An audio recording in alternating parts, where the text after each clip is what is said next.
کتاب الایمان الفصل الاول عن عمر بن الخطاب رضی اللہ عنہ قال بینما نحن عند رسول اللہ صلی اللہ علیہ وسلم ذات یوم.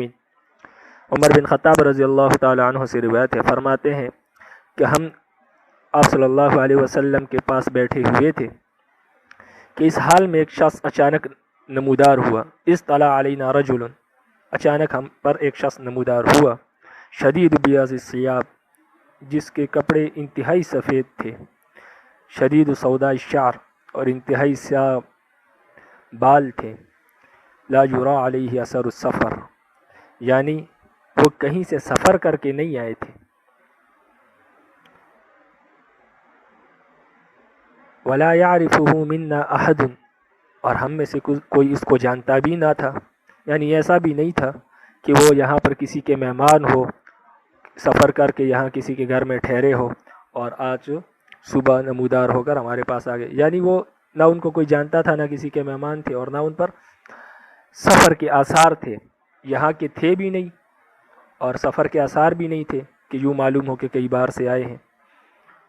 فرماتے ہیں حتی جلس الی النبی صلی اللہ علیہ وسلم، وہ شخص آپ صلی اللہ علیہ وسلم کے پاس بیٹھ گئے. فاسند رکبتیہ الی رکبتی، تو اپنے دونوں گھٹنوں کو آپ صلی اللہ علیہ وسلم کے گھٹنوں کے ساتھ ملا دیا. یعنی اتحیات کے شکل میں بیٹھ کر آپ صلی اللہ علیہ وسلم کے گھٹنوں کو اپنے گھٹنوں کے ساتھ متصل کیا. ووضع کفیہ علی فخذیہ، اور اپنے دونوں ہاتھوں کو یا ہتھیلیوں کو اپنے رانوں پر رکھا. اس کا ایک معنی یہ بھی آتا ہے کہ آپ صلی اللہ علیہ وسلم کے رانوں پر رکھا، لیکن بہترین معنی یہ ہے کہ اپنے رانوں پر رکھا.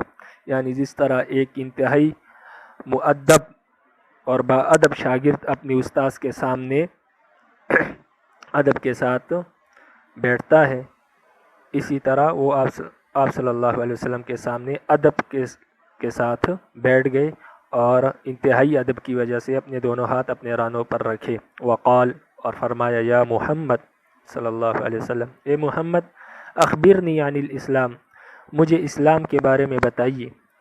قال، آپ صلی اللہ علیہ وسلم نے فرمایا الاسلام ان تشہد ان لا الہ الا اللہ وان محمد رسول اللہ، اسلام یہ ہے کہ تو اس بات کی گواہی دے کہ اللہ کے سوا کوئی معبود نہیں اور محمد صلی اللہ علیہ وسلم اللہ کے رسول ہے. وتقیم الصلاۃ، اور تو نماز قائم کرے. وتؤتی الزکوٰۃ، وتؤتی الزکوٰۃ، اور زکوٰۃ ادا کرے. وتصوم رمضان، اور رمضان کے روزے رکھے. وتحج البیت، اور حج بیت اللہ کرے. ان استطاعت الیہ سبیلا، اگر آپ اس کی استطاعت رکھے، اگر آپ اس کی طرف استطاعت رکھے، یعنی آپ کے پاس خرچہ وغیرہ اور باقی گھر کا خرچہ بھی آپ کے پاس موجود ہو، تو اس صورت میں آپ پر حج فرض ہوگا. یہ فقہی احکامات جو ہے انشاءاللہ یہ ہم کتاب الہدایہ میں اس کی بحث کریں گے انشاءاللہ. وہاں پر یہ تمام احکامات آئیں گے، وہاں پر تفصیل سے بحث ہوگی کہ کیا کیا شرائط وغیرہ ہے. یہاں پر صرف ہم جو حدیث کے متعلق جو خصوصی باتیں ہوں گی انشاءاللہ ان کا تذکرہ کریں گے، اور جو تفصیلی بحث ہوگی اس کے لیے انشاءاللہ کسی کتاب کا حوالہ دے دیا جائے گا. باقی جو فقہی احکامات ہیں وہ انشاءاللہ ہدایہ میں تفصیل سے آ جائیں گے. قال صدقت، تو اس شخص نے کہا کہ محمد آپ نے سچ کہا. فعجبنا له یسألہ، حضرت عمر رضی اللہ عنہ فرماتے ہیں کہ ہمیں تعجب ہوا اس بات سے کہ یسألہ و یصدقہ، کہ وہ تو آپ صلی اللہ علیہ وسلم سے سوال پوچھتا ہے اور پھر تصدیق کرتا ہے. اصل میں جو شخص سوال پوچھتا ہے وہ اس لیے پوچھتا ہے کہ اس کو اس چیز کا علم نہیں ہوتا، اس لیے وہ سوال کرتا ہے. لیکن یہاں پر معاملہ ایسا تھا کہ اس شخص کو یہ معلوم ہو رہا تھا کہ پہلے سے علم ہے اور اس کے باوجود بھی سوال پوچھ رہا ہے. تو اصل مسئلہ یہ تھا کہ وہ یہ چیزیں آپ صلی اللہ علیہ وسلم کو بھی معلوم تھی اور ان کو بھی معلوم تھی، لیکن وہ صحابہ کو بتانا چاہتے تھے کہ اس گفتگو سے صحابہ کو ان چیزوں کا علم ہو جائے اور باقی آنے والی امت کو بھی ان عقائد کا علم ہو جائے اور وہ اس پر عقیدہ رکھے اور جو اعمال ہیں ان پر عمل کرے. تو فرماتے ہیں کہ ہمیں تعجب ہوا کہ سوال بھی پوچھتے ہیں اور اس کی تصدیق بھی کرتے ہیں. قال، تو فرمایا فاخبرنی عن الایمان، فرمایا کہ مجھے ایمان کے بارے میں خبر دیجیے. قال، آپ صلی اللہ علیہ وسلم نے فرمایا ایمان یہ ہے کہ ان تؤمن باللہ کہ تو اللہ پر ایمان لائے، و ملائکتہ اور اس کے ملائکہ پر ایمان لائے، و کتبہ اور اس کے کتابوں پر ایمان لائے، و رسولہ اور اس کے رسولوں پر ایمان لائے، والیوم الآخر اور آخرت کے دن پر ایمان لائے، و تؤمن بالقدر خیرہ و شرہ اور اچھی بری تقدیر پر ایمان لائے۔ قال صدقت تو انہوں نے فرمایا کہ آپ نے سچ کہا۔ قال آپ صلی اللہ علیہ وسلم انہوں نے فرمایا کہ آپ نے سچ کہا۔ قال پھر کہا فاخبرنی عن الاحسان مجھے احسان کے بارے میں بتلا دیجئے۔ احسان اخلاص کو کہتے ہیں کہ اخلاص کیا چیز ہے، اور صوفیاء کے ہاں احسان ایک رتبہ اور ایک مقام ہے، تو دونوں مراد ہو سکتے ہیں۔ احسان کے بارے میں مجھے خبر دیجئے، یعنی احسان کے بارے میں بتلائیے۔ قال آپ صلی اللہ علیہ وسلم نے فرمایا ان تعبد اللہ احسان یہ ہے کہ تو اللہ کی عبادت کرے کأنک تراہ جیسے کہ تو اسے دیکھ رہا ہے، فإن لم تکن تراہ فإنہ یراک اگر یہ کیفیت نہیں بنتی کہ تو اس کو دیکھ رہا ہے تو اگر تو اس کو نہیں دیکھ رہا فإنہ یراک تو کم سے کم یہ کیفیت تو اپنے دل میں لا کہ وہ آپ کو دیکھ رہا ہے۔ قال فاخبرنی عن الساعہ آگے فرمایا کہ مجھے خبر دیجئے قیامت کے بارے میں۔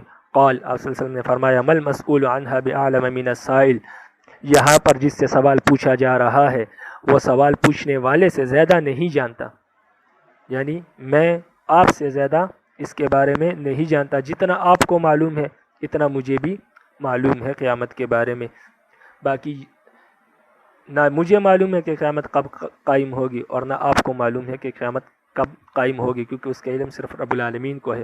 تو اس سے معلوم ہوا کہ آپ صلی اللہ علیہ وسلم عالم الغیب نہیں ہے۔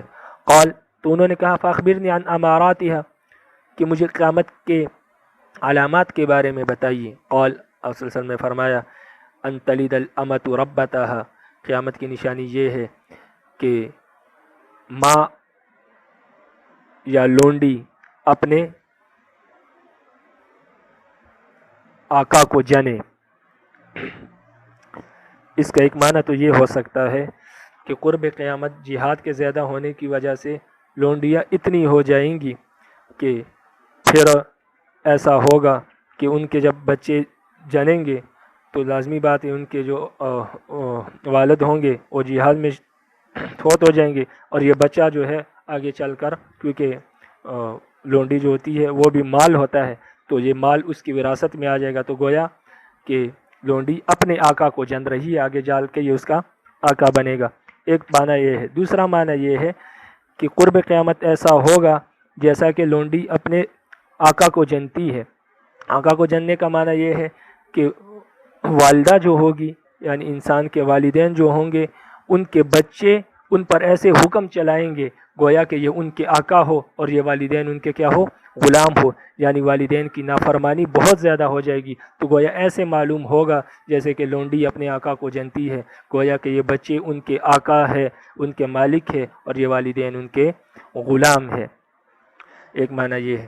وَأَن تَرَى الْحُفَاةَ الْعُرَاةَ الْعَالَةَ اور یہ بھی نشانی ہے کہ تو دیکھے گا برہنہ پا اور برہنہ بد جسم والے لوگوں کو، رعاء الشیاء بکریاں چرانے والوں کو، یتطاولون فی البنیان کہ وہ بڑی بڑی بلڈنگیں بنانے میں آپس میں مقابلہ کریں گے۔ اس سے عرب کے بدو مراد ہے کہ اس وقت نہ ان کے پاس پہننے کے لیے جوتے تھے، نہ بدن پر کپڑے تھے، اور بکریاں چراتے تھے اور ان بکریوں چرانے سے گزارا کرتے تھے، اپنا پیٹ پالتے تھے، لیکن قرب قیامت ان کے پاس دولت اور شہرت کی اتنی فراوانیاں ہوں گی کہ وہ بڑی بڑی بلڈنگوں بنانے میں مقابلہ کریں گے۔ جیسے کہ آج آپ کو معلوم ہے کہ دبئی میں سب سے بڑی بلڈنگ برج خلیفہ ہے، اور ولید بن طلال جو عرب کا ایک شہزادہ ہے، انہوں نے کہا کہ میں اس سے بڑی بلڈنگ عرب میں تعمیر کروں گا۔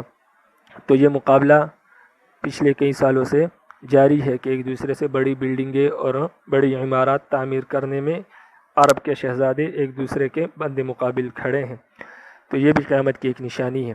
قال عمر رضی اللہ عنہ فرماتے ہیں ثم انطلق پھر وہ شخص چلا گیا، فلبثت ملیہ تو میں ٹھہرا تھوڑی دیر، یعنی میں نے آپ صلی اللہ علیہ وسلم سے خود سوال نہیں کیا، ادب کی وجہ سے میں ٹھہرا رہا،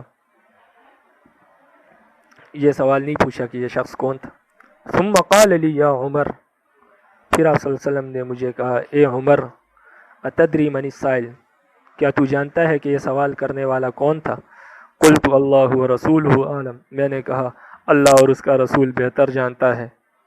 قال، آپ صلی اللہ علیہ وسلم نے فرمایا فإنہ جبریل، یہ جبریل تھے علیہ السلام، اتاکم، آپ کے پاس آئے تھے، یعلمکم دینکم، تاکہ آپ کو آپ کا دین سکھائے۔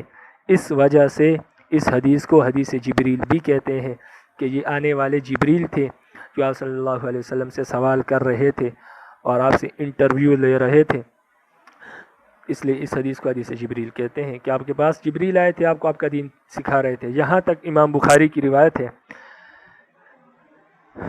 رواہ مسلم، اس حدیث کو امام مسلم نے روایت کیا ہے اور ابو ہریرہ حضرت عمر رضی اللہ عنہ سے روایت کیا ہے، ورواہ ابو ہریرہ، اور اس حدیث کو ابو ہریرہ رضی اللہ عنہ نے بھی روایت کیا ہے، مع اختلاف، کچھ الفاظ کی تبدیلی کے ساتھ، باقی معنی ایک ہی ہے۔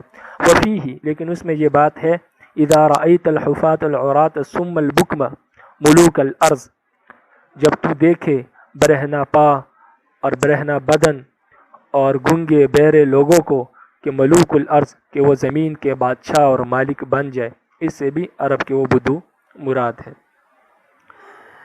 کہ جب وہ زمین کے بادشاہ بن جائے تو یہ بھی قیامت کی نشانی ہے۔ آگے یہ الفاظ ہے فی خمس لا یعلمہن، کیونکہ آپ صلی اللہ علیہ وسلم سے قیامت کے بارے میں پوچھا گیا، تو اس میں اس حدیث میں یہ الفاظ ہے کہ فی خمس، یہ قیامت جو ہے یہ ان 5 چیزوں میں ہے، لا یعلمہن الا اللہ، جس کو اللہ کے سوا کوئی نہیں جانتا۔ ثم قرأ، پھر آپ صلی اللہ علیہ وسلم نے یہ آیت پڑھی، ان اللہ عنده علم الساعة وینزل الغیث ویعلم ما فی الارحام وما تدری نفس ماذا تکسب غدا وما تدری نفس بأی ارض تموت۔ اس آیت میں 5 چیزوں کا ذکر ہے کہ یہ 5 چیزیں رب العالمین کے علم کے سوا کسی کو معلوم نہیں ہے۔ اس میں ایک یہ بھی ہے ان اللہ عنده علم الساعة، کہ اللہ ہی کے پاس قیامت کا علم ہے اور بارش کے نازل ہونے کا، اور اس کا کہ انسان کس جگہ پر مرے گا اور کب مرے گا، اور اس کا کہ ماں کے پیٹ میں کیا ہے، بچہ ہے بچی ہے کیا چیز ہے۔ تو آج کل جو الٹرا ساؤنڈ سے پتہ لگ جاتا ہے تو یہ یقینی نہیں ہوتا، غیر یقینی ہوتا ہے، اندازہ ہوتا ہے۔ تو یہاں پر جو نفی ہے وہ علم یقین کی ہے کہ یقینی علم رب العالمین کو ہے۔ بعض اوقات ایسا بھی بہت سے کیسز ہوئے ہیں کہ الٹرا ساؤنڈ میں پتہ لگا کہ بچہ ہے لیکن وہ بچی تھی جب پیدا ہوئی، تو یقینی علم نہیں ہوتا، اندازہ ہوتا ہے۔ اس لیے ان چیزوں کا علم صرف رب العالمین کو ہے۔ تو قیامت کا جب پوچھا گیا تو آپ صلی اللہ علیہ وسلم نے ابو ہریرہ رضی اللہ عنہ کی حدیث میں یہ الفاظ ہے کہ آپ نے فرمایا کہ یہ ان 5 چیزوں میں سے ہے جس کا علم رب العالمین کے سوا کسی کو نہیں ہے۔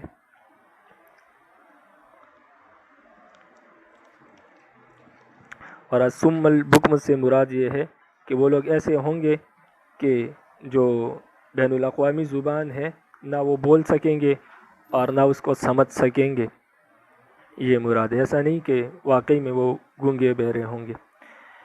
وعن عمر بن الخطاب رضی اللہ عنہما قال، ابن عمر رضی اللہ تعالی عنہما سے روایت ہے، فرماتے قال رسول اللہ صلی اللہ علیہ وسلم، آپ صلی اللہ علیہ وسلم نے فرمایا بنی الاسلام علی 5، اسلام کی بنیاد 5 چیزوں پر رکھی گئی ہے۔ شہادت واللہ الہ الا اللہ، نمبر 1 اس کی گواہی دینا کہ اللہ کے سوا کوئی معبود نہیں، وان محمد عبدہ ورسولہ، محمد صلی اللہ علیہ وسلم اللہ کے بندے اور اس کے رسول ہے، وإقام الصلاۃ، اور نماز قائم کرنا، وإیتاء الزکاۃ، اور زکوٰۃ دینا، والحج، اور حج کرنا، وصوم رمضان، اور رمضان کے روزے رکھنا۔ متفق علیہ، یہ حدیث متفق علیہ ہے، شیخین نے ان کو اپنی کتاب میں روایت کیا ہے۔ وعن ابی ہریرہ رضی اللہ عنہ قال، ابو ہریرہ رضی اللہ تعالیٰ عنہ سے روایت ہے، فرماتے ہیں قال رسول اللہ صلی اللہ علیہ وسلم، آپ صلی اللہ علیہ وسلم نے فرمایا الایمان بضع و سبعون شعبہ، ایمان کے 70 سے زیادہ شعبے ہیں۔ بضع کا لفظ 3 سے لے کر 9 تک بولا جاتا ہے، یعنی 73 اور اس سے 89 تک شعبے ہو سکتے ہیں، اس لیے اس کا معنی عام طور پر کیا جاتا ہے کہ 70 سے زائد شعبے ہیں۔ افضلها قول لا الہ الا اللہ، ان میں سب سے افضل جو ہے لا الہ الا اللہ ہے۔ وادناها اماطۃ الاذان الطریق، اور سب سے کم درجہ اور کم رتبہ ایمان کے شعبہ میں راستے سے کسی تکلیف دہ چیز کو ہٹانا ہے۔ والحیاء شعبۃ من الایمان، اور حیا بھی ایمان کا ایک شعبہ ہے۔ حیا کو اس لیے الگ ذکر فرمایا کہ حیا سے یہاں مراد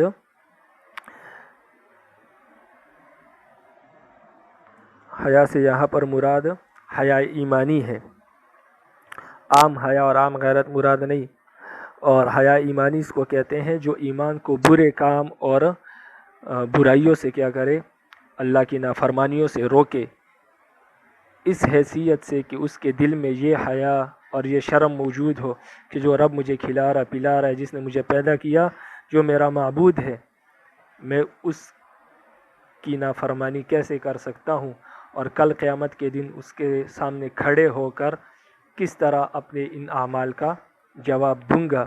تو اس سے مراد یہ حیا ہے کہ اس کو یہ شرم و حیا رب العالمین سے آتی ہو کہ میں اس کی نافرمانی کروں۔ جس طرح کوئی غیرت مند آدمی کسی کا مہمان بن جائے اور وہ اس کی خاطر مدارت کرے، تو اس شخص کے دل میں اس کی قدر و منزلت اس حد تک بڑھ جاتی ہے کہ وہ شخص سے اس مہمان ہے، وہ اس میزبان کی نافرمانی اور اس کے کسی بات سے انکار کرنے میں اس کو شرم محسوس ہوتی ہے۔ تو یہاں پر بھی وہی حیا مراد ہے کہ جس رب نے اتنے انعامات کیے اس کی نافرمانی سے انسان رک جائے۔